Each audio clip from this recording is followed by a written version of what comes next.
When war reached people's doorsteps in the 1940s, survival wasn't only about soldiers on the front lines. Civilians across Europe and Asia were forced to defend their homes with little more than courage, ingenuity, and scraps of material.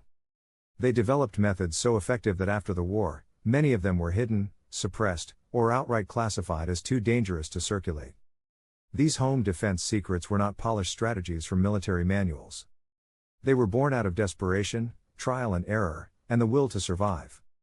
Today, these lessons remain valuable, not just as historical curiosities, but as practical reminders of what ordinary people can do when order collapses. One of the most effective civilian tactics was the construction of hidden defenses inside homes. Families in occupied territories built false walls, trap compartments, and concealed rooms where valuables, food, or even people could be hidden. In Poland, some of these hideouts were dug beneath barns or built behind kitchen pantries, complete with disguised doors that blended into brick or wood. Authorities labeled such designs dangerous because they made raids and searches ineffective. After the war, many of these plans were suppressed as governments feared they would be copied for subversive purposes. The lesson here is simple. Concealment is power.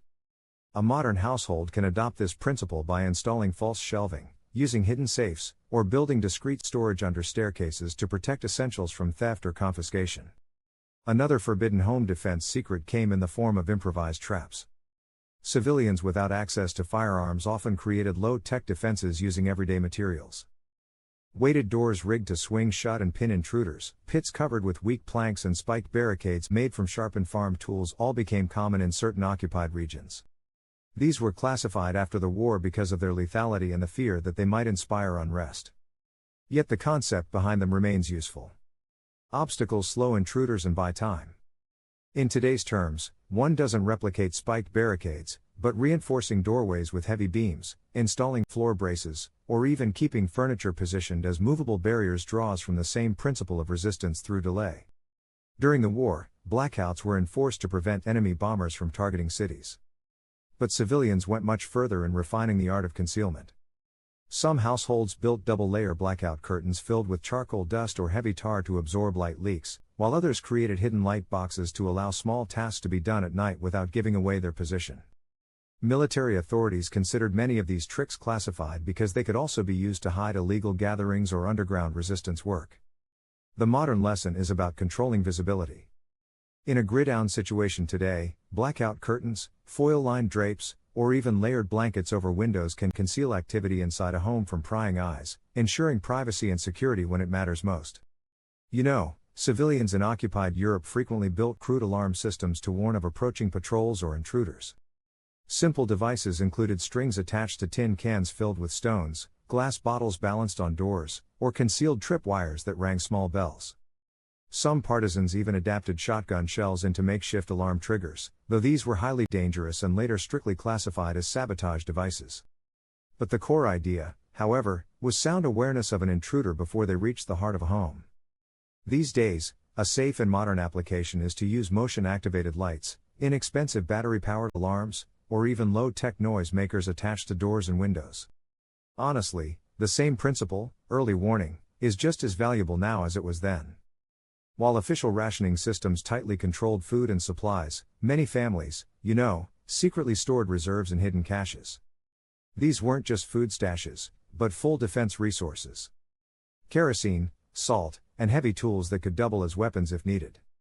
Authorities considered such caches dangerous because they allowed households to resist occupation longer. After the war, manuals that described these methods were classified to prevent future insurgencies. The modern takeaway is that a small reserve of food, fuel, and emergency supplies hidden in multiple discrete locations provides resilience against shortages and break-ins. Spreading these reserves around a property rather than centralizing them prevents total loss if one's stash is discovered. The survival methods developed by civilians during World War II were not just practical. They undermined the control of both occupiers and governments. Hidden compartments made searches useless. Traps threatened patrols. Blackout methods allowed people to operate unseen. Alarm systems bought precious minutes of warning, and hidden stockpiles gave families independence from official rationing. Authorities feared that keeping these skills alive would embolden future resistance movements. As a result, many of these ideas were locked away in archives or erased from manuals.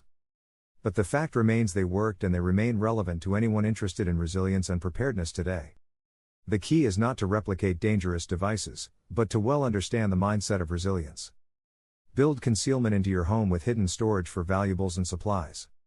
Reinforce entry points to slow unwanted access. Use blackout curtains to control light and visibility. Set up simple alarm systems to gain awareness of intrusions before it is too late. And maintain small reserves of food, water, and essential tools so that your household can withstand shortages or disruptions. These principles, stripped of their lethal wartime context, remain timeless tools of independence. The home defense secrets of World War II remind us that survival does not belong only to soldiers and armies. Ordinary families developed ingenious methods to stay safe.